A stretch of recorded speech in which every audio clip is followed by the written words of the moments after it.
Good evening, one and all, and well.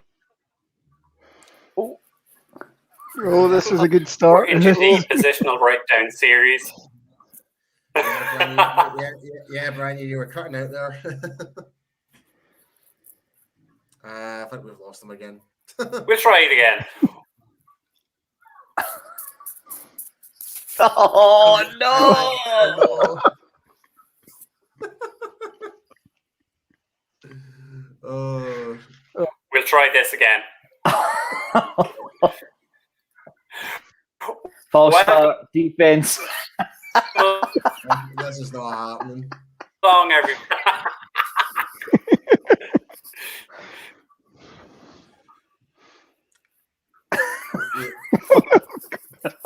Yeah, so guys, I don't know if you may notice, Brian may be having a little bit of technical difficulties tonight. I don't know why, but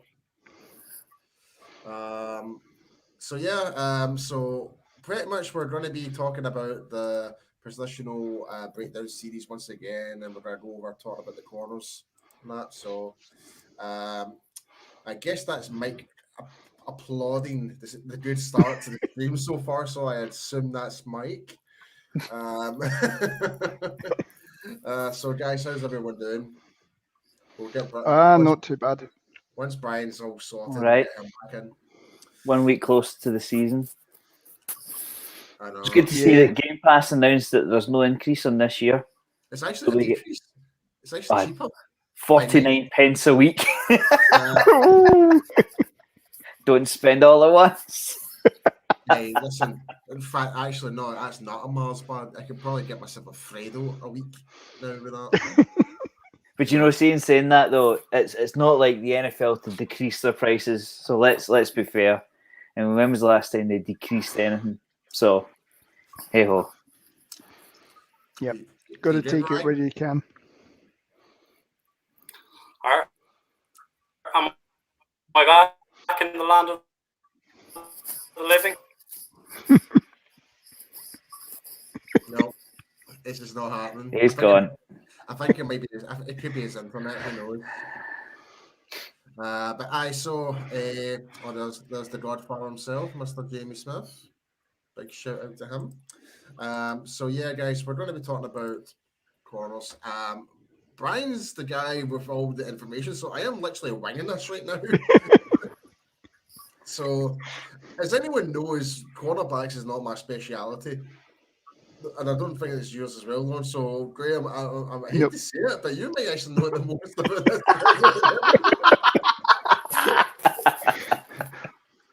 Well, what we can do in the meantime is obviously talk through some of the news that's happened this week. Yeah. So obviously, the Cowboys have announced their full training camp schedule this week, so that's literally just come out in the last hour and a bit. Yep. And the other sort of big news from around the league is that the Redskins have been fined $10 million as a result of their investigation into the culture of the team, both front office and on the field, and in a culture of bullying, harassment, everything like that. So the league have fined them $10 million. Just quick scan of the story that's come up. It's bloody crazy, isn't it? Like the whole thing about Washington. I'm not surprised. Like I wasn't. I'm actually more surprised the fact that they weren't fined a lot sooner. Do you know what I mean? Because the whole allegations that happened before, and you know what Roger Goodell's like. He loves to try and ban players and punish players for immediately in a way. Like again, like we did with Zeke, but no, he seemed to kind of left that a season after. You know what I mean?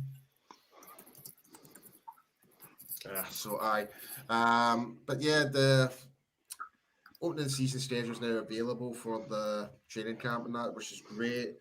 Guys, football's back. Football is officially back, pretty much. Yep. We're literally 21 days out from the start of training camp, so and just over a month from the Hall of Fame game as well. So that's certainly going to be great for whiling away the hours, especially if you've not got any interest in the Euros that are going on at the moment. So, I certainly don't. And this is no dig to Jamie, by the way, but anyone but England, mate. Sorry. This is going for the Free Scotsman here. so sorry, apologies, mate. It's interesting to go through a summer where none of our players are threatening to hold out. You know, I was hearing the story this afternoon in the ESPN podcast that Stefan Gilmore is planning a holdout. He missed all the team activities. He's got 1 year left on his deal. Aaron Rodgers, we've talked about plenty of times. It's good for the Cowboys to have everybody signed up for an off season and not have to have anybody hanging over the cliff, if you know what I mean. Like in recent years, we've gone through Zeke and Dak, and we didn't know if Coop was going to sign, and then he did sign and all that kind of stuff. It's good to just have our guys, you know, everybody on a contract that they're quite happy with. Oh, right. Okay, Jamie. I am sorry, but I need to respond to this, Jamie. The fact is, we were just there. We were there to have a good time, and we did. There are expectations of Scotland to do anything? Nah, we knew we're shite. We know we're shit. That's the thing. So anyone can slag Scotland off. It's perfectly fine because we end of the day, we know we're shit. So, and we had a good time and get drunk. Anyhow, so Brian's just sent me the list of all the cornerbacks. We're going to go through. So we'll probably start off with who is likely to. In fact, we'll start with the guy that's on the highest salary right now, which is Anthony Brown. According to this, I think I could be wrong. I think you're right. no, he is. 5.7. Sorry, 5,750,000 he's on, and from reading this, I can't tell what is the cap, if that what's the salary and what's bonus. I take it that's salary and bonus. Yeah, I think the salary is the 4.2. Yeah, and the bonus is a 1.5. I'm just loading up over the cap. So yeah, you're right, Lauren. Yeah, right. Right. Okay. So yep. now we've got that right. Okay. So not only is he the highest paid corner, he's also one of the highest paid on the team. You know, it seems to be a little. I mean, if I'm honest, a little bit out of sync there. That's a scary thought. It's a high salary. It's yep. high. You know, it's for me, I don't really consider as a proper number one corner. Like if we were to get someone else in, they could probably do a better job than Anthony Brown. But for what Anthony Brown has done so far, I feel he's done okay. But yep. there's easily a guy that could come in and take his job. I think that type of say for example, if we were to draft, we didn't draft Micah Parsons, and we did manage to get either who was the two corner? I completely forgot that JC Horn or Patrick Surtain Jr. So if it was even one of the two, Brown would be back on the pretty much second string, but even for that price though, as a second string, you could even consider maybe cutting them and potentially cutting them based on the salary cap. Is that maybe something potentially? It is potentially. I mean, he's second year of a 3-year deal, if I remember correctly. He's also obviously looking at that list. He's probably the most tenured Cowboy secondary that we have at the moment, which is a bit scary if you think that he's only been in the league 4 or 5 years. Yeah. We've certainly got our money out of him so far. I mean, he was I think he was a 4th round pick, or maybe even a 6th round pick back in 2016. That's right. 6th round. So we've got our money out of him, and maybe this change to a cover 3 scheme might help him, because the big criticism of him is he's constantly looking at the quarterback's eyes.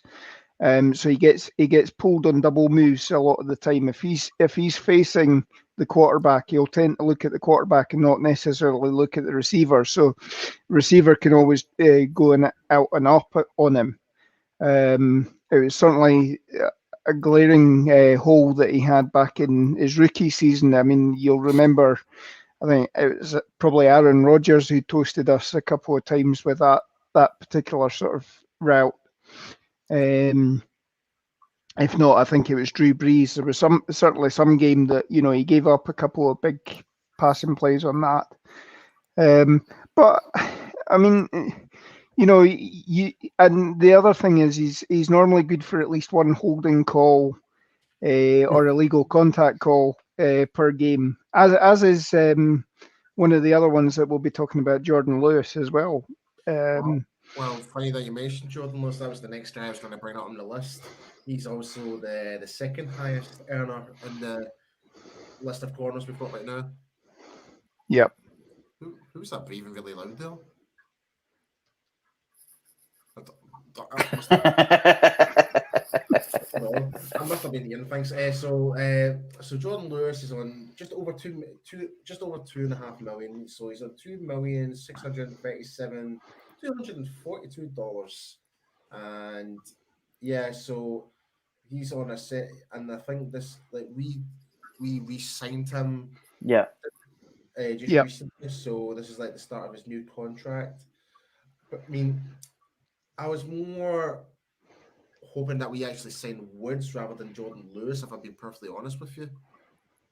At the time. Well, I would have rather kept Cheeto, to be perfectly honest. I think it was an off season. Sorry, Cheeto, sorry. It was an off season where I think the Cowboys set their money to the terms to everybody. It was basically a case of, right, that's our offer, sign it, or thanks for the memories. And obviously somebody outbid for Chido Awuzie, and he went to the Bengals and kept Jordan Lewis.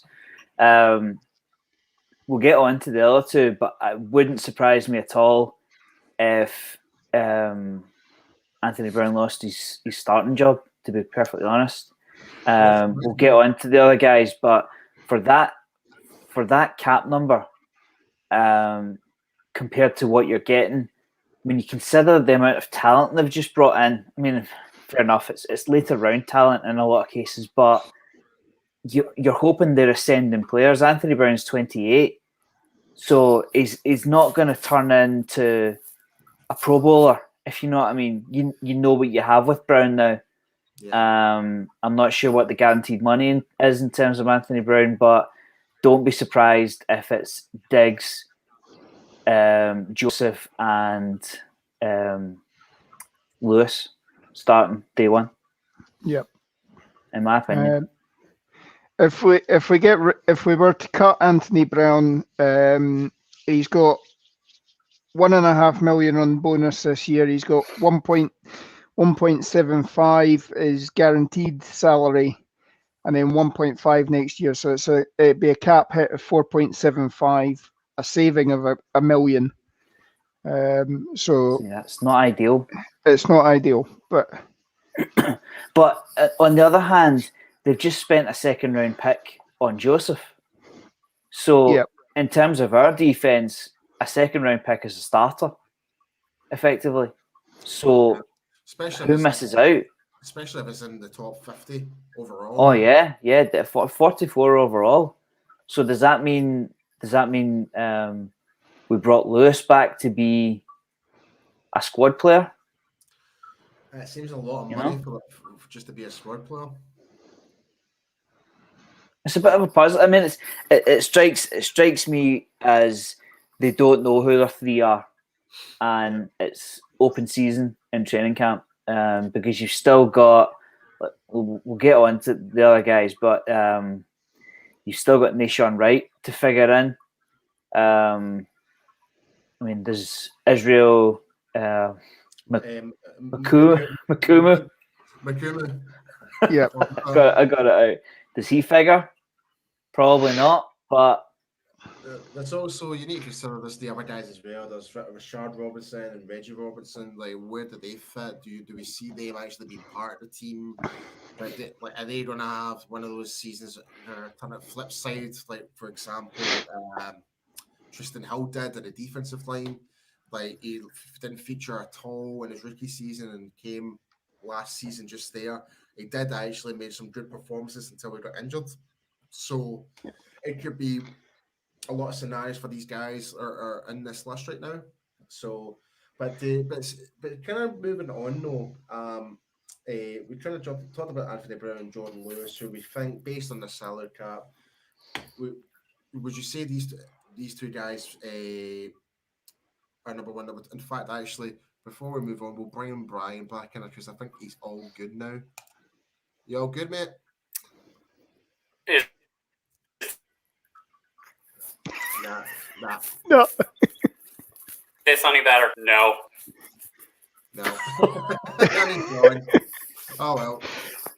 The one thing I would say, Rashard Robinson won't be on the starting opening day roster because if he remains on the team, he's going to be suspended for the first couple of weeks for the performance enhancing violation. Yeah. That he picked up round about draft time, I think. So we'll be given an extra spot for him at the moment. Reggie Robinson, obviously, we tried to convert him to a safety last year, which we seem to be doing with Israel this year. They've obviously decided that the Reggie Robinson experiment didn't work, and Dan Quinn wants him back at a cornerback. Now, how he does in training camp remains to be seen. But again, he's a draft pick, so there is a little bit of a signing bonus carried forward. But again, it's manageable because I think he was what was he, a fourth rounder? So you're probably talking very little. Yeah. I mean, certainly the one thing they've got certainly in camp is plenty of competition. I mean, when you consider, what they're going to keep 5 corners. We've just rounded off a whole load of names. You've got two, maybe 3 brand new draft picks to come into the equation. You've already got 3 starters from last year. Yeah, Well, here's the thing, though, Graham. I think there'll be more like special teams. Brian's talking to us directly from the chat, like working in behind the scenes here. He reckons Rashard Robinson and Maurice Kennedy will be cut, which I think is a fair statement. And he thinks Reggie will be in the special teams along with CJ and Burton as core special teams. So it's a lot of good valid points here. I mean, speaking about like CJ Goodwin, he's on 1.6 million right now. 1.2, I think it's 1.2 guaranteed, 400 bonus. I think, is that correct, Lauren? Give me 2 secs. Because he's the 3rd highest right now. Yeah. So yeah, and you're realistically you're paying him for his special teams contribution. So yeah, he's on. He's got a cap hit of 1.6, which is he's got £400,000 signing bonus and a base salary of 1.2. Yeah. So yeah, that's fairly for somebody of the stature of a sort of Bill Bates special teams guy. Then that's probably pretty good money for him. He is a special teams captain as well. So I don't think you'll see him much as if anything, he's probably more of a safety than a cornerback, to be honest. But he'll be on the roster for special teams. So, I mean, you look at it and you go 1.6 million for special teamers, but that's not the case anymore. 1.6 is about right nowadays. I mean, Dak makes more than that in a week. So, it's only a question of scale, and especially if he's a captain, that's certainly that's certainly where I see him on the roster. But will we continue down the line? Who's up next? Up next is second round draft pick Mr. Trevon Diggs, who is just over 1.4 million. Base salary is just under 900,000, and his bonus is about near 540,000.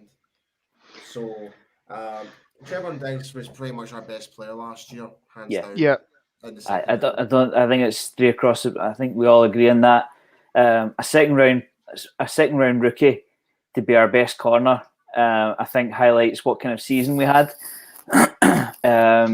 Straight off the bat, he's cornerback number one, without a doubt. I don't think it's close. When you spend a second round pick bringing in another corner, and you've got Anthony Brown on $5 million, you bring back Jordan Lewis. You're not sure what's happening at corner, and Trevon Diggs was just a special surprise in the second round from last year. What a rookie season he had, and hopefully he'll just develop. Absolutely. I mean, I think if there was one play that really absolutely stood out for me, it was the whole DK Metcalf run back. That was just unbelievable of determination, and it's something I feel was that it lacked in our secondary, was that determination. Like, don't get me wrong, like Byron Jones was fantastic for us. He really was when he was playing corner and not being this hybrid. But this is one thing I don't really understand, and this is me probably my inexperience of the position. Like, because I'm more of a defensive lineman myself, the same with Lauren, but I don't understand the whole switching it up from corner to safety and safety to corner or whatever and that. Like, if they played the majority of their career at cornerback, let them play cornerback. Try and note, like, if you're going to try and bring in safety, get us someone that's actually played the actual position, if you know what I mean. Like, so, yeah. My understanding of it is your ball skills. If you have specific ball skills, you're better off at safety because you can go and attack the ball, and you've got a better than average chance of coming down with the ball. There's also the don't get beat deep kind of thinking behind it as well. I mean, you see the amounts of money that safeties are going for nowadays. But I mean, he was a shutdown corner as well. That's why it hit us really, really hard, and it still stings. Still stings for me that he walked away for nothing. I know we got. Well, I mean, have we got his compensatory pick yet? Do we know? I can't remember off the top of my head. Not at the top of my head. Who's that? Byron? Leftwich. Byron Jones. Yeah. Yeah, Byron we would have got this year. Yeah. In the draft. So I mean, that would have been one of the picks. A third rounder, fair enough, but that's a first round talent. There's no getting away from it. Brian's just saying it's for Chancey Golston, so and Nashawn Wright. I'd say it's Nashawn Wright. Towards the end of the third round, yeah. Number 99, it was. Yeah. So, Golston was the pick that we got from the Eagles for moving back to. That's right, yeah. But again, you look at it; they're bringing in another corner in the top 100. They've clearly seen corner as a need area. How could they not? See if you're Anthony Brown on that salary, you're worried. You've got to be worried. Yep. Absolutely. I mean, for Anthony Brown, with his age coming up, he's going to be the oldest squad member in that whole secondary, pretty much. I think. I mean, even bringing in a third rounder into our defense, that's Nashawn Wright will push to start. He has to. A top 100 pick coming into our secondary, you're looking at a potential starter, and it's the whole like you've only got one ball in offense. You've only got 3 cornerback positions outside of nickel. So who sits out? Are you going to leave your $5 million cornerback on the bench because he's not good enough?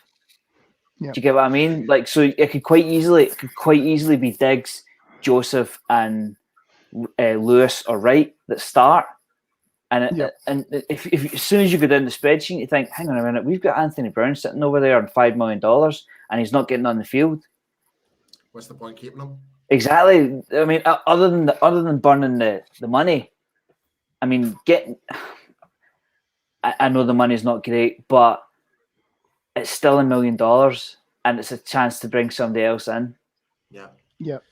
Yeah. I mean, I think the re-signing of Lewis and the Anthony Brown deal last year is what the Cowboys always do in preparation for the draft. Is they always try and patch up everything so that they don't have any glaring needs going into the draft, and that gives them the ability to pick the best player available. As far as Brown and Lewis are concerned, Brown's 5'11", Lewis is 5'10". The corners that we've drafted this season, Joseph's 6'1", and you're talking 6'4" for Nashawn Wright, and you're talking 6'4" as well for Israel as well. Now, again, we've talked that Israel's likely to be moving into the safety position. 6'4" safety. Yeah. Well, I mean, the whole reason that Dan Quinn likes this tall guy is it's all if a guy's standing there in zone coverage, it's the quarterback's got to get the ball over a 6'4" player to get it into. So again, it's it tightens the passing windows. So if a guy's sort of standing there and he's 6'4" and he's just eyes on the quarterback and the quarterback's throwing the ball, if he can get his hands up or anything like that, the quarterback's got to think about that. So it's going to be a higher release point, and then it's gives you a bit more time probably to come get underneath the ball if you're in man coverage on him from that point of view. So it's all about the sort of passing angles for the quarterback and making it difficult for quarterbacks and receivers to thread the ball right in there. I mean, I'll be honest. Like when we drafted, like I loved the whole the draft video of Israel. Thought that was quite a nice wee moment for him. But looking at his actual video, the guy is a physical specimen. Like for cornerback, like he's. But I'm really interested to see how well he does. I mean, he's the lowest and we were talking about like from the highest in the salary cap and stuff like that. Israel is obviously right in the lowest right now. He's only 692,000. Yep. Yeah, and his bonus is only $32,000 ish. So it's not a lot. Do we see him as more of a developmental player, or do we see him like I know what you were just saying there, Lauren? Like Dan Quinn could possibly moving out in the safety position, which is again that's a position we are desperately in need of as well. That probably will get covered. I think Mike's doing that next week's show, I believe. Yep. So that along with special teams, I think it is. Correct me if I'm wrong, Mike. I can't see him any other than the practice squad. Yeah. I think in terms of players that we've brought in, keeping Lewis, drafting 2 corners. I mean, is the Keanu Neal situation set? Who knows? You know, is he set at linebacker? See, that's another question I'm going to ask, because I've got him. He's not on the list I've got right here, and he is pretty much like one of those type of hybrid players where you can play him at corner, but you can also play him as linebacker. So we just don't know, and we didn't really. I wasn't able to tune in much onto last week's show. I don't know if Keanu Neal was covered much. He was, but I mean, obviously Keanu Neal's probably going to be. He's going to be more of a safety if you're going to move him back into the secondary at all. We were talking with Nick's last week that, you know, obviously Nick's had read something that he was going to be coming in heavier this year at 230. So that maybe certainly takes him out of what your cornerbacks are going to be weighing in at. Yeah.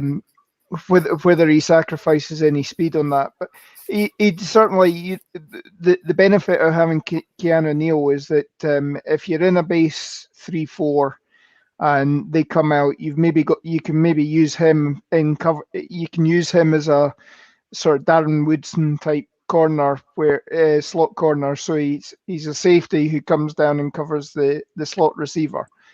Mm-hmm. I'm not. Sorry, on you go. No, again, going back to Israel, I mean, yes, I think he's more likely going to be on the practice squad to begin with this season. But the reason why they're talking about moving him to safety is he has played at least 1 year in college. He was a safety. He does have the ball hawking skills. That potentially he could stand in if something happens with DeMonte KZ that he's not recovered from his Achilles injuries that he's had, or heaven forbid he goes down again. Then that's where you'd be talking about bringing him up to be the free safety. You're certainly not asking him to play strong safety in that thumping role that Donovan Wilson would be. Yeah. I mean, I know we're maybe talking close, but Donovan Wilson's a guy. I think he is gonna. I think it maybe his coming out party this year. I think like we saw glimpses of it this year, last season there, but he is a hard hitter. But anyway, kind of moving on from we're trying more to talk about safeties here. We're supposed to be position breakdown of the corners here. The next guy I've got on the list is Mr. Kelvin Joseph, who we drafted this year, 2nd round draft pick. He's on 1.4 million on the against the cap? 1.4 million. Yeah. So he's only like $20,000 less than what Trevon Diggs is earning right now. So guys, what are your thoughts on Kelvin Joseph? Potential starter. I think potential starter. To pick somebody 44 overall with our secondary, it's got to be a potential starter. We've talked about, we'll get on to him, but we've talked about Jordan Lewis. They brought Jordan Lewis back for just over $4 million a season. So it wasn't like, we'll just bring him in for training camp body, offer him a couple of $1 million and just be done with it. That's decent money. I think if I bring up his numbers, like I've seen him mentioned so many times as the slot corner. I think Kelvin Joseph has got to push Anthony Brown. And as soon as they see an ascending player coming in to ruffle the feathers of a questionable secondary at best, like we talked about it before, I think Brown should be worried. I think he's seen so many of his position come in. Maybe not in terms of free agency. Maybe we lean more towards safety at free agency. But to pick 2 corners in the top 100, that must ring alarm bells. So I wouldn't be surprised to see, like I said before, Diggs, Joseph, and Lewis in the slot by the end of the season. Wouldn't surprise me at all. I totally agree, Graham. For me, I feel strongly as well. I'm really keen to see what Brian has to say because he thinks he's got everything sorted now, so I'm going to bring him back in now, see what he says. Yeah, Brian. How are we now? Hey! Sorry about that. Don't know what happened this evening, but now you can host it. Now I'm done. You're done. Grand. So well, no, we won't go. I've been listening in the background, but in terms of Kelvin Joseph, I mean, he was brought in as the 2nd round pick at pick 44. He was obviously, and when we spoke to Nick Aitman on draft night after the Micah Parsons pick was made, Nick said to us they had Parsons as their highest pick, but they were considering the two corners, Sertan and the other guy is escaping me at the minute, JC Horn. Yeah, they did consider taking those two guys. So corner was a position they were going to address aggressively alongside the defensive line, which we've covered in previous episodes. So, I mean, in terms of, you've kind of mentioned the names Anthony Brown and Jordan Lewis, and you have said that, yeah, they signed those guys to cover their asses in case they couldn't get the players they wanted. They were able to get Joseph in the second round, who I think they had a grade 1-2 on, so they might have taken him towards the back end of the first if they were there. So Joseph should be, by the end of this season, he should be a starter. You should have your two starters are Trevon Diggs, Kelvin Joseph, and then a slot guy. Anthony Brown is your starting slot in the dime defense, but he could be pushed out very quickly. Yep. Yeah, I mean, I think as well that both Anthony Brown and Jordan Lewis, obviously they're not Dan Quinn's guys. They're here from a previous administration. In fact, they're here from two previous administrations. Yeah. But how many times has the likes of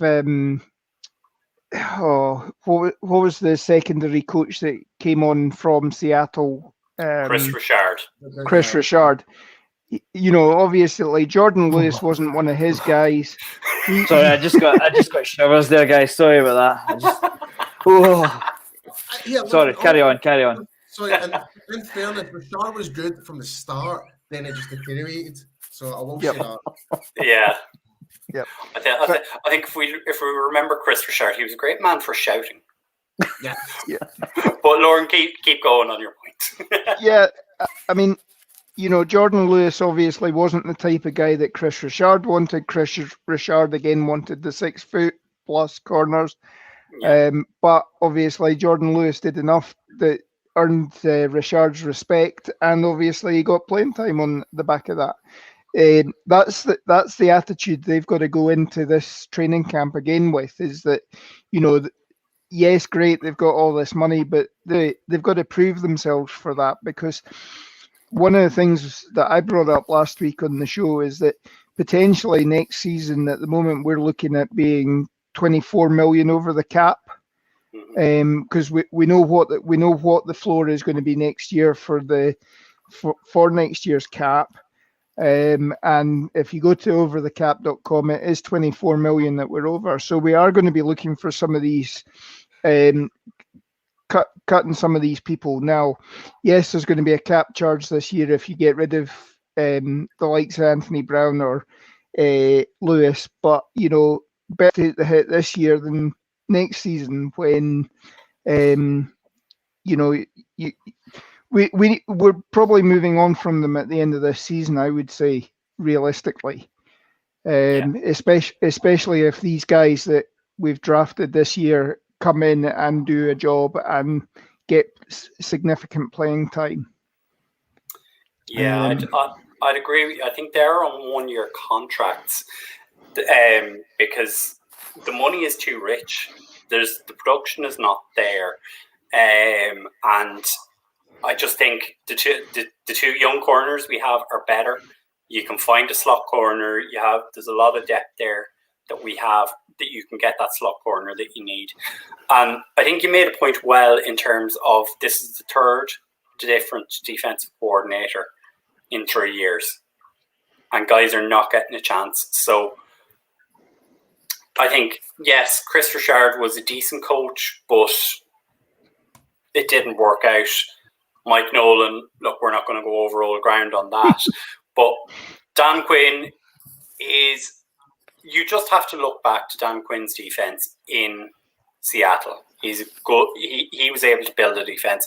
He knows what he wants. He's got the guys he wants. He's got the measurables on them that he wants. So by the end of the season, as I say, I think you're looking at those guys.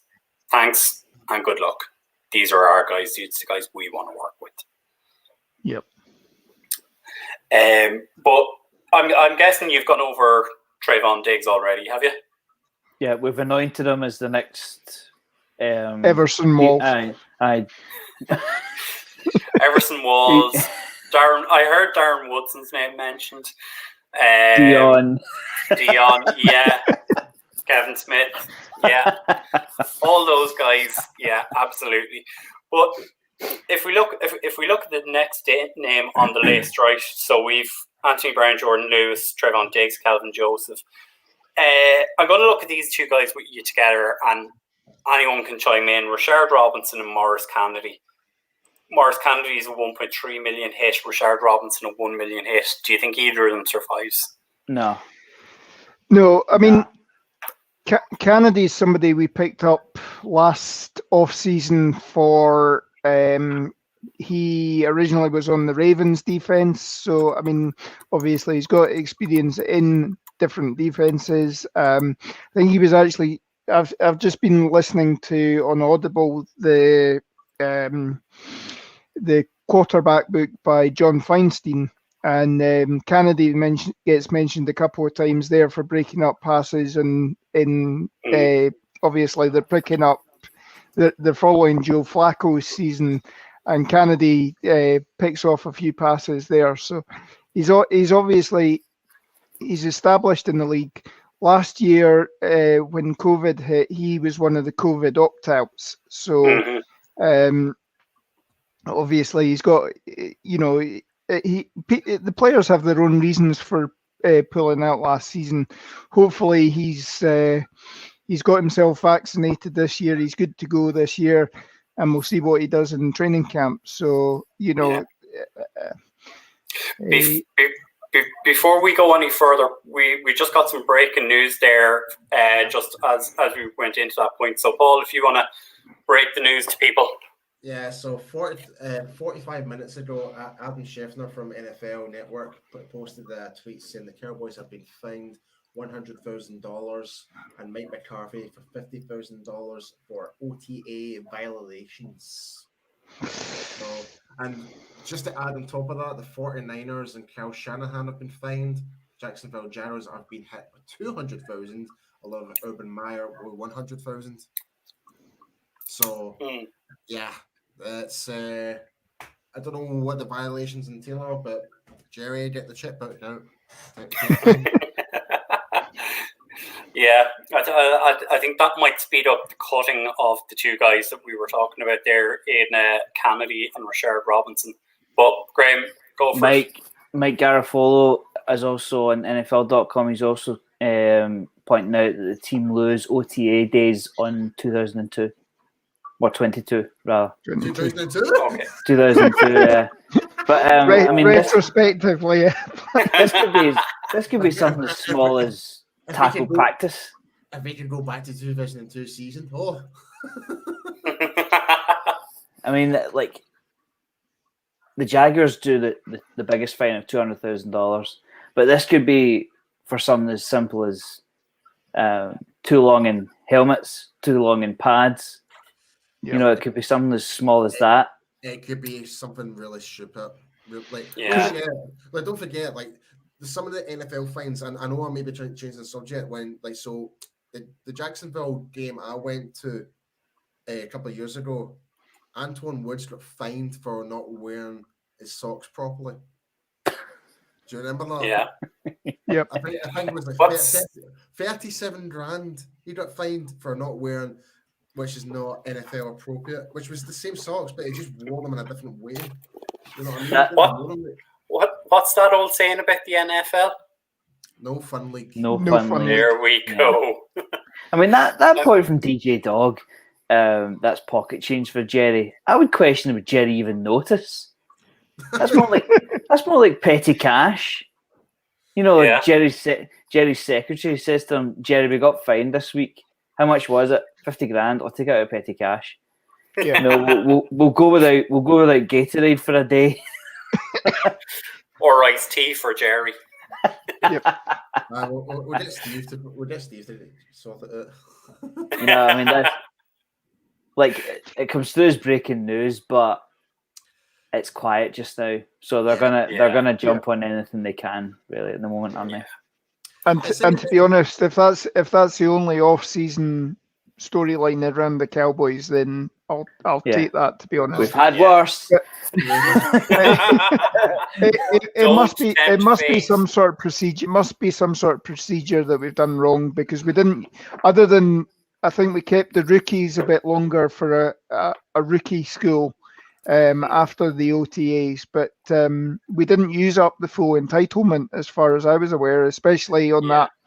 They actually cancelled one other day for a team bonding session. I don't know what they ended up doing, but it's probably again going out to a dude ranch or something like that, and doing corporate activities, that sort of stuff. So Nick Shook on NFL.com has a paragraph. Specifics of the violations are unknown, though they are typically centered on intensity of practice sessions and resulting contact. So it's tackling. It's too much tackling, effectively. For God's sake. Right. I mean, they're in shorts and jerseys and, helmets. It's not like, they're not doing the Oklahoma drill just yet. I loved the Nokies, man. That was one of my favourite drills. Even though it's always a 50-50 chance, but it was fun. It's so much fun. Just for new listeners, Paul, what's the Oklahoma drill? It's just a head-to-head. You're basically head-to-head. Like, see, because either I was O-line, or I played the O-line, played D-line, you're up against the other side of the opposition. It was never against the linebacker or whatever that. You're playing against the guys who's up front. And basically, if you can drive him back, pancake him, everyone's going to go mental. Or if you beat your guy and if you're a defensive lineman, still get past them and still make contact to the running back, you win pretty much. I loved it, but it can cause so much controversy when it comes to it's true. But we've gotten a little into the weeds and a little sidetracked there, but it's still good to consider it. So Morris Kennedy, what's the opinion? Are we going to carry him or are we going to cut him? I don't think there's a big case. I'll be honest, but I don't really have an opinion of him. Because I think he's on quite high considering what his cap is. Am I right? And we've not really seen much of him at all. Yeah, he was brought in. Go on, Lord. Well, again, I was saying earlier about how we thought Anthony Brown was our longest tenured player. Kennedy's also been in the league 5 years as well. So, I mean, he is costing a lot less than Brown. So, you could probably talk if he has a great training camp. But the potential there is, again, that, because he was sat out last year, again, we were talking last week about how, you saw Parsons at the Senior Bowl where he was a step behind everybody else. As with anybody who sat out last year and went to the Senior Bowl, they were all, they didn't have the same sort of instincts, so they were always a step behind as such. That may be the case with Kennedy again this year, but I mean, again, if his salary is low enough, Stephen wants to be getting rid of some of these high salary guys. Take the hit this year, and then obviously we're better off next year against the salary cap. So if Kennedy can come in, and obviously he's got the experience from playing in the Baltimore Ravens defense, much like the likes of Brandon Carr, who certainly seem to flourish there. So again, he could potentially be in this system, carve out a niche for himself, and bye Brown, bye Lewis, and again it helps with our cap situation next year. It all depends realistically on how he produces in training camp, and we could be saying yes, at the moment. Our opinion is he's probably out the door at the moment, but we have to see how they perform in training camp. Nobody should be going into this training camp saying, "Oh yeah, I've locked up a roster spot." I mean, as we've said there, even the likes of Brown and Lewis, they should be going in thinking that they need to establish themselves quite early on in training camp. So we just need to see how it goes. Yeah. Certainly, by Canada's measurables, he's a candidate for special teams.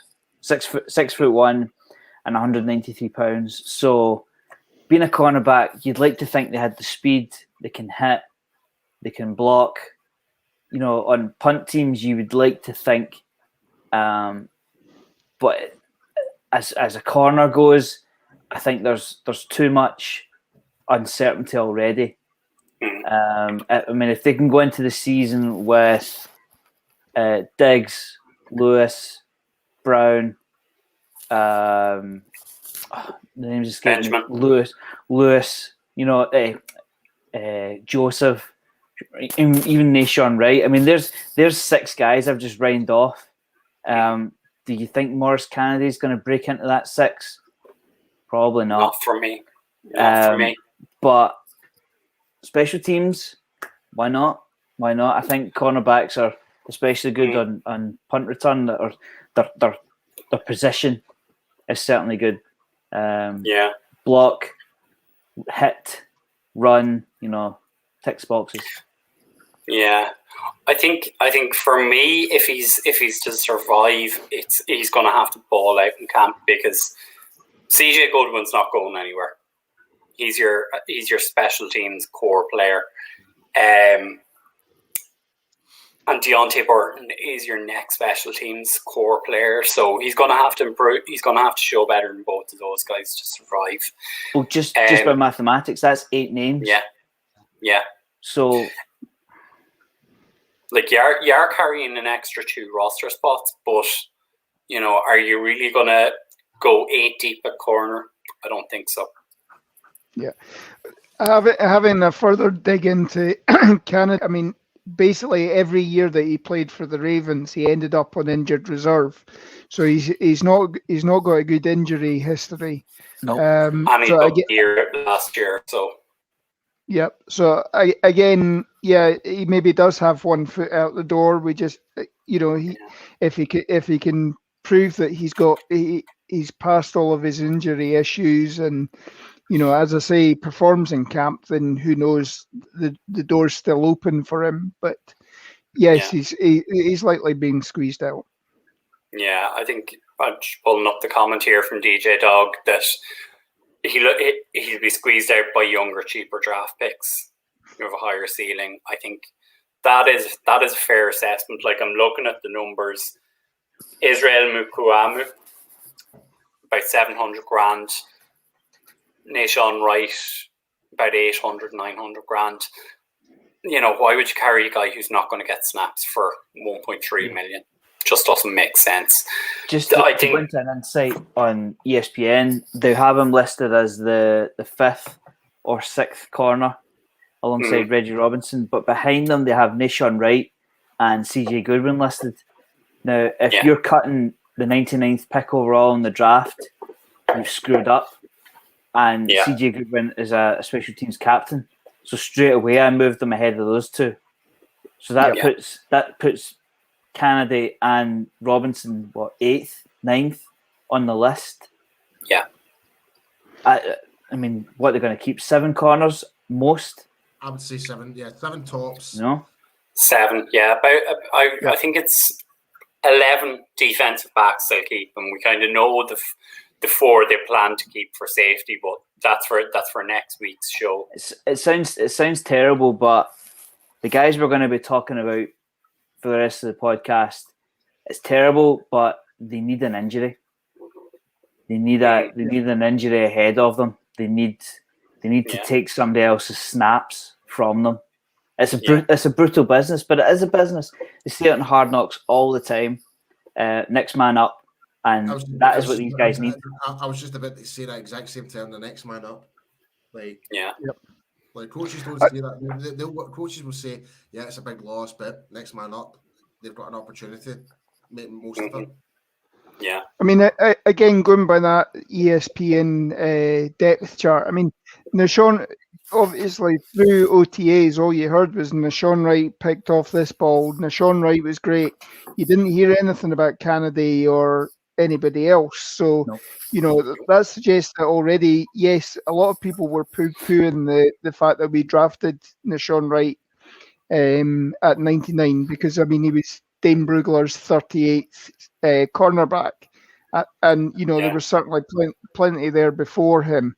But, as I said earlier on, that, when Dan Quinn likes these 6'4" guys like in the Richard Sherman mold, then, you take the player where you want to make sure that you've got a chance of getting him. Now, if we'd waited until the 4th round, we wouldn't.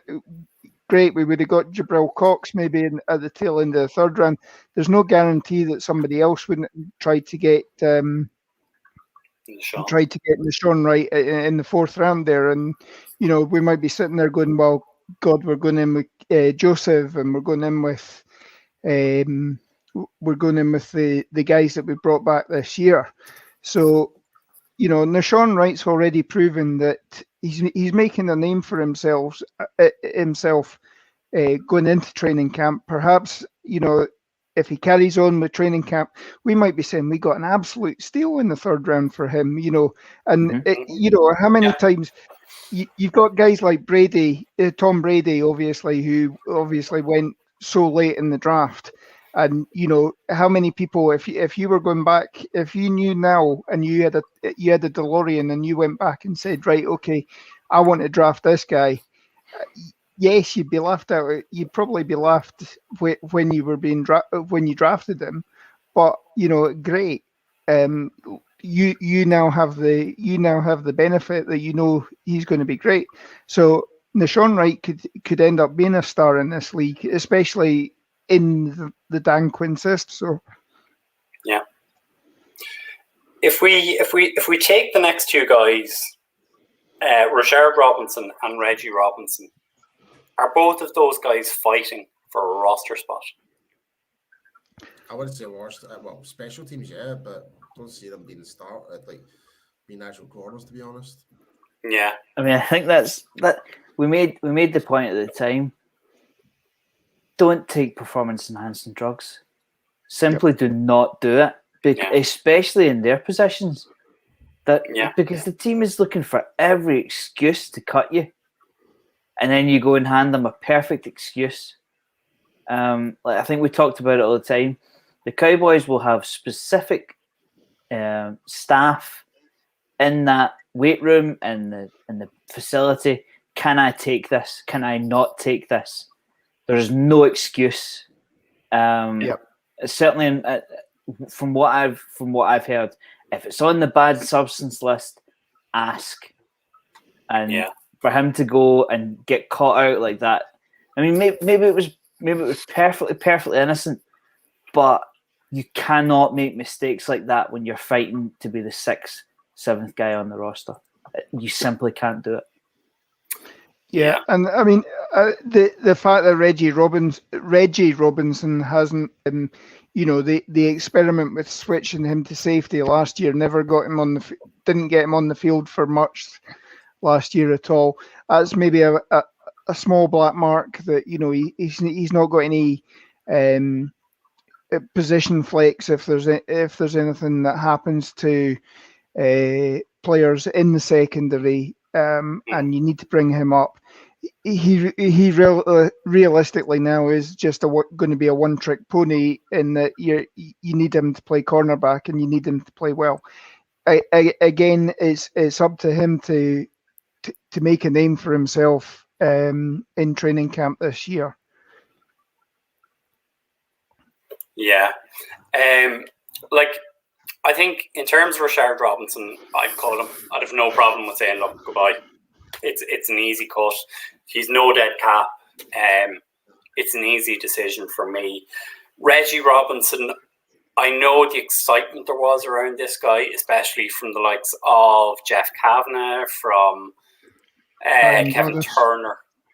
These guys were excited about him, but he's not done anything. He again, as we said earlier, Nashon Wright, his name is being mentioned.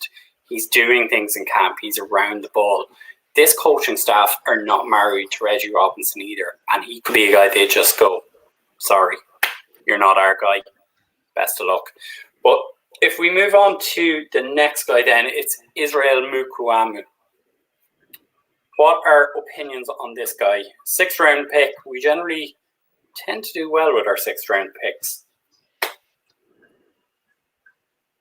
Yeah, I mean, we've discussed him briefly in the past, and as I say, I mean, his draft video, I think he came on and said, "Yeah, I'm going to be the best cornerback in this league and all that." And they phoned him up almost immediately, and he said, actually, we're moving you to second. We're moving you to safety. So I think we'll probably should be discussing him next week, in the safety class. Moving it. Yes, he could end up being like Byron Jones, where we maybe do play him all over the roster. Stephen would certainly love to have him on the roster this year again. It means he's taking a place as somebody who's higher priced, and again helps us with the cap next year, or this year and next year. But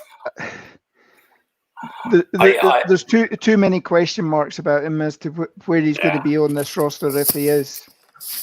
I will admit I am trying to play for time because we have been postponing talk of Nashawn Wright all night. Mike was hoping to join us, but it doesn't look like it's going to happen now. So let's throw the floor open on Nashawn Wright. I mean, as we said, it's a name that's sticking out across the OTAs, across the rookie minicamp. Oregon State, 6'4". I think he's a wingspan of 84 inches. I mean, this guy has the wingspan of a friggin' pterodactyl. He's going to get the ball. Those measurements there, Brian, it reminds me of John Jones, the UFC fighter. That's yes. More exactly as reach, height. Yeah. So. Yeah. Like I'm 6'4", and I don't think my wingspan is more than 74 inches. So a whole 10 inches more than me. This guy is big. Yeah. But what are opinions on him? Where do we think the ceiling is going to be with Nashawn Wright? Do you think by the end of the season he is your slot corner? Do you think is he an outside corner or? I mean, for me, 6'4" says outside. Yeah. Yep. Easily. Mm-hmm. Yeah. Yeah, I think. I mean, see, taking anybody in the top 100, I think you've got to be looking at a starter. But I don't know if you had it as a start, but I'm looking at Anthony Brown's cap number, and I'm going, hold on a minute, because we've got brand new draft picks coming in, and we've got an average, certainly in our cornerback room, we have an average corner we're talking about on almost $5 million. But then we've got this draft pick coming in around $1 million, who we've just spent capital on. I mean, if you look at those two scenarios just there, you're going to go younger, and you're going to go cheaper, and you're going to go with guys you can mold and work with, not a 28-year-old.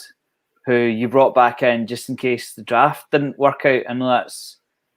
I mean, he was one of our corners last year, and we can't give any praise to our cornerback as a whole. Our cornerback group last year, and he was one of them. So, do we go with the status quo, or do we try and move on from that in terms of 2 top 100 draft picks? I think the roadmap is set out for Joseph and Wright. To be perfectly honest, I think to bring those two guys in, knowing who Brown is, knowing who Lewis is, bringing them back in on decent money, not over the top, decent money on 3-year deals. I think it's paved for these two guys to go and start alongside Diggs. Yeah. Yep. Would this be easily like? I think when he's mentioned this earlier, like, would this be pretty much the youngest cornerback core in the league? It's got to. I think it's got to be. Yeah. Yeah, got it is. Outside of Brown and Lewis, they're what, 22, 23? Yeah. Yep. And it kind of fed into the next point I was going to bring up. In terms of our cap, we've about, I think, Lauren, and correct me, jump in here if I'm wrong, I think it's about 8.5, 9 million in cap space. And you did make the point that this is a young group. Is there an opinion amongst you in terms of bringing in a veteran corner if one became available? I know everyone has said Richard Sherman. I'm not going to get on that train. I'm sorry, I'm off it. But if another veteran corner became available, would you be interested? Because, as you say, it's a young group. It needs a bit of guidance. Yeah, I mean, obviously, I think you'll probably be looking at see what cuts are made at the end of training camp around the league. Again, if we're by no means in the worst position next year in terms of the salary cap. So a lot of teams are going to be looking at cutting some dead weight. So again, there might be some good corners that come on the market at the end of training camp. Again, it's up to the professional scouts to be going around and at least catching some of the training camps and seeing what is available and how they would fit into our system. Now, it's whether there's anybody available that fits the mold that Dan Quinn would be looking for. And if you want to make sure that you get in, slip a seventh round to the team that's about to cut him, and make sure that you get the guy. But I see a lot of people still, I still get emails coming in saying that, Richard Sherman should be a target for us and all that. I don't, if Richard Sherman was a target for anybody, he would have been picked up now. I think, to be honest, he might get picked up. He might get picked up as an emergency option for most teams this year, but he didn't. He was suffering from injuries at the tail end of his Seattle career. Again, with the 49ers, he played admirably, but again, he finished the season on injured reserve as well. So you've actually brought up an interesting point here, Lauren. And just while you were saying that, it dawned on me. Like, Dan Quinn has a young defense now. Is this not reminiscent of what he had in Seattle when he had the likes of Cam Chancellor, Richard Sherman, Michael Bennett, a young Bobby Wagner? These guys are all young, hungry, let me play guys with attitude. Yeah, that's a great point, and I'm going to tack on to that, in that you could argue that Trevon Diggs was our best corner last season by a mile at 22. So why should I be taking advice from the 28-year-old when all the news sites and the fan sites are screaming my name? I should be listening to my coaches and ascending that way, especially with Dan Quinn coming in. But just what you said there, Brian, Wright and Joseph will be looking at that thinking, I'm as good as JC Horn. Why wasn't I a first round pick? Yeah. That's what you effectively want. Everybody who wasn't in the first round pick, to think. So the similarities are there. Just to add to top what you're saying there, Graham, every player that's been drafted is not in the first round should be thinking, having a chip on their shoulder. Every single one of them. Yeah. Like more so the players more further back, the guys in the third rounds, the fourth rounds, they should be playing with more determination, more than anything, to prove the bigger point. So But to go back to Richard Sherman, I'm so glad that Lauren said that. We're in the 1st of July. There are 32 teams in the league, and he hasn't signed for one of them. So whether he thinks his performance level is up here, and everybody thinks every team thinks he's way down here, or if he's waiting for an injury, which I think is a bit of an Graham, arrogant thing to do, Graham, or I'll tell you exactly why people are saying his name. It's because his name is marketable. That's why. Yeah. They only know him because of his name. Like, they did not watch him play last season. Like, he would, like, yeah, he put in a lot of effort, but like Lauren just said there, like, if it was admirable, but I can't even pronounce it, but he was put in injury reserve. Why would you want to sign why would you want to sign a player who's on the edge in the end of his career who has got multiple injuries? Like, don't get me wrong, yeah, Richard Sherman, like, as his overall career, yeah, he was a good corner. Don't get me wrong. But we don't want a player is worn out. We want a player that's hungry for the ball. If we're going to bring in an experienced player in, it needs to be someone that we may actually potentially need to trade for, potentially. We might have to do that at some point. That's definitely an option.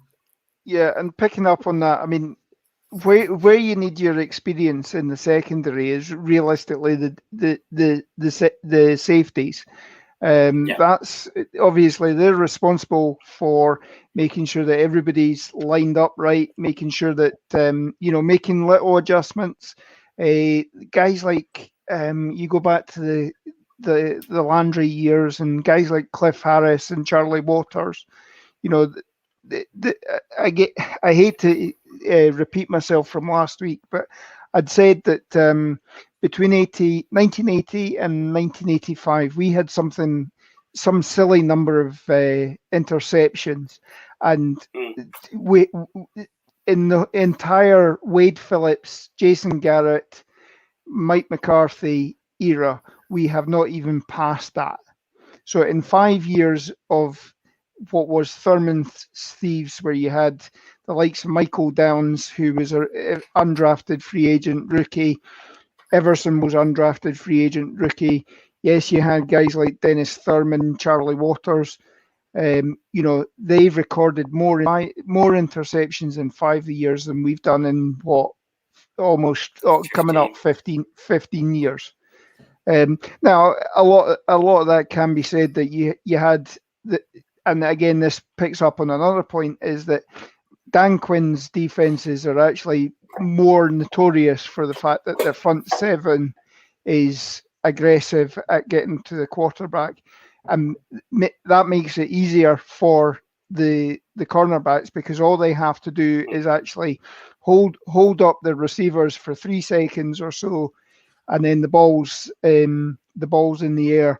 If the quarterback's not throwing the ball correctly, and again with these, as I said earlier tonight, that these guys that are 6'4", if they're standing there, it means it's harder to get the passes into the passing window. If you think of a 6'4" cornerback running stride for stride with a wide receiver, and you're trying to get the ball to him, just think, if the ball's coming down, you've got to try and get that over a 6'4" corner's helmet to get it into a wide receiver's hands. You need that wide receiver to be 2-3 yards further down the field, if nothing else, to get to zip it in. Go on, Paul. Paul, you're dying. Get in. I'm glad you mentioned my receivers, right? Because if there's one thing that our corners and safeties should be proud about right now, it's like they're up against Cooper, Gallup, and Lamb, right?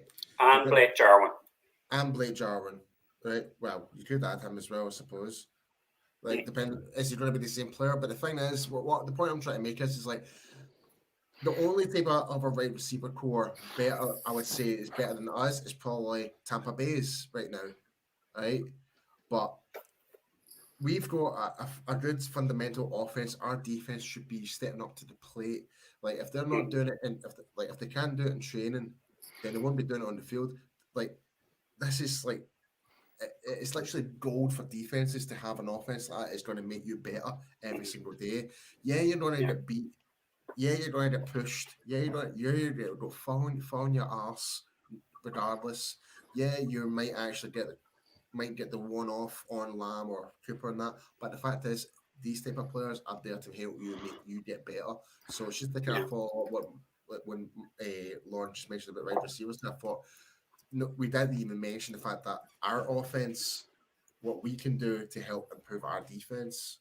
Like, Yeah. you know what I mean? So it works yin and yang, you know. It's like that old saying of iron sharpens iron. Exactly. And that's what you want.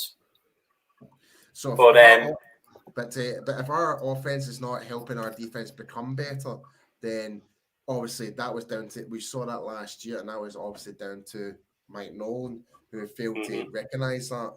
So hopefully with Dan Quinn, he can help adjust in terms of what he sees with a really good offense that we have already. He can help adjust with those certain players. He's a more hands-on coach.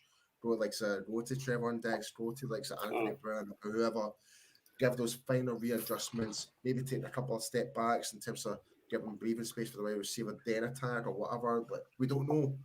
Like it's all down to how the coaches see it and how they show on film during study time. They play going through film. So I just wanted to kind of point that out. Yeah. We're an hour and 15 minutes in. I joined half an hour late, but I'm going to put a gun to your head, guys, right? And I'll go around to you individually. 7. We're gonna say we're gonna carry 7 corners. Who are your 7 corners you're gonna carry? Oh, hold on, man. I need to list it. Right, hold on. If any of you are ready, just go for it. Or even if you all just collectively want to pick the 7. Right. So Brown, Lewis, Diggs, Joseph, Goodwin. Yeah. And Wright.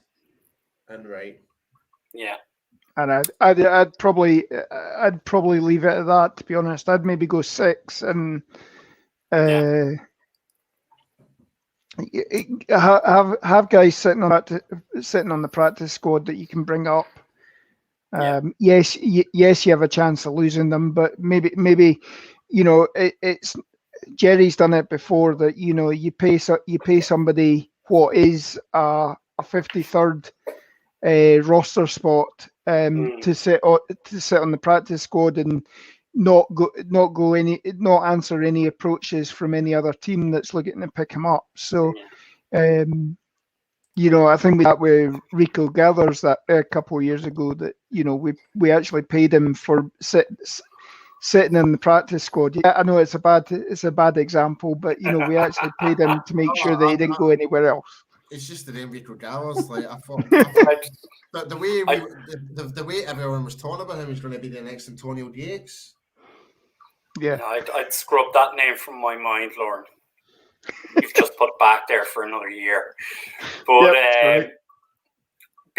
before we get out of here, I think we'll pay the bills. Yeah. And give a shout out to our sponsor. So, Paul, I'd say you might be quicker to it than me, but there we go. If anyone wants to do the shout out, I'll do it. So, guys, if you're planning on going to a Dallas Cowboys game this season, be sure to go and check out cowboysexperience.com, where you can get the ultimate meet and greet tailgate and game day experience. Like myself and Jamie have used them before. You get treated like absolute royalty, and it's just an absolute honor to have these guys to help support us on our channel. But listen, if you use the code UK Cowboys, you get what? Free stuff. You get free stuff. And who doesn't like free stuff? Yeah. Go on, Grim. Give us the line. Don't be a clown. UK Cowboys get free stuff. Yeah. There we go. Also, just to end on top though, with everything with the restrictions in the US right now, it's potentially we might actually, our UK fans might actually get to go over this year. Fingers crossed. So we're still waiting for the US government, UK government to put the green light on that. So hopefully in the next coming weeks, because I am certainly waiting. So. we have been talking to Barry in recent weeks, and we know the plans that Barry and his team have in place, and it's going to be a bigger, better, bolder experience when people are able to get out there. So make sure and book it through Barry. You will not regret it. Just before we finish up there, Brian, Dog gave us what was 7 there? Yeah, so Diggs, Lewis. Who's going with 6? Yeah, and Brown. He's going 6 and Browning cut. Yeah. To me that makes sense because of the salary cap. Yeah, I can see that. I could get on board with it. Yep. Agreed. Anyone else have another surprise cut, or we leave it at that? It would certainly be a sore one to get rid of Brown. I mean, it would. You'd take by my count, you'd take was it $3.5 million bite out of the cap. You'd save $1 million this year on basically his cap charge at the moment. You'd save $1 million if you got rid of him. But that million is not really a saving until, because you have to factor in someone has to come up onto the roster, and at the minute it's nearly a similar cut. So for me, unless you're cutting a guy and you're saving 2 or 3 million, it's not really a cut. Like, you're only saving hundreds of thousands maybe. So it's 6 of one, half dozen of the other. What I will say though is that Brown is a year into a 3-year deal, and Jordan Lewis has just been re-signed. Yeah. So Lewis he's the kind of front runner in terms of new money. If you get what I mean. Brown's working on his deal, whereas Lewis is just starting his deal. So I'm keeping an eye on that as an indication about who makes it and who doesn't. Yeah. So I think with that, I think we'll wrap up. I think that's nearly an hour and 25 minutes we've ran. Considering we had problems at the start with Irish internet connections and me not putting money in the machine, but we got there in the end. We've covered all of our corners. But if people follow, look, guys, we're on Facebook, we're on Twitter, we're on Instagram, all social media channels. We're on YouTube. You can get us on all the normal podcast channels. Give us a follow, give us a like, interact with us, ask us questions. We love that. At the end of the day, we're just 4 guys, and Jamie and Rich and Mike as well, talking about things. We need you guys to interact with us as well and ask us questions. We're the Magnificent 7. Yep. I like that. And no, as I've said before, nobody can really, you're all entitled to your opinion. It's not, nobody's got a stupid opinion unless you're telling us that we need to sign Richard Sherman right now. I would argue with that, but everybody's entitled to their opinion. Everybody's entitled to their opinion. So hit us up on Facebook, Instagram, whatever, and we'll chat away with you. You argue your point, I'll argue mine. We'll meet in the middle. Absolutely. So with that, we'll wrap up. So from myself here in Ireland, from the 3 guys in Scotland. Cheerio, bye. Cheers. Take care Have a good one, guys. See you next time.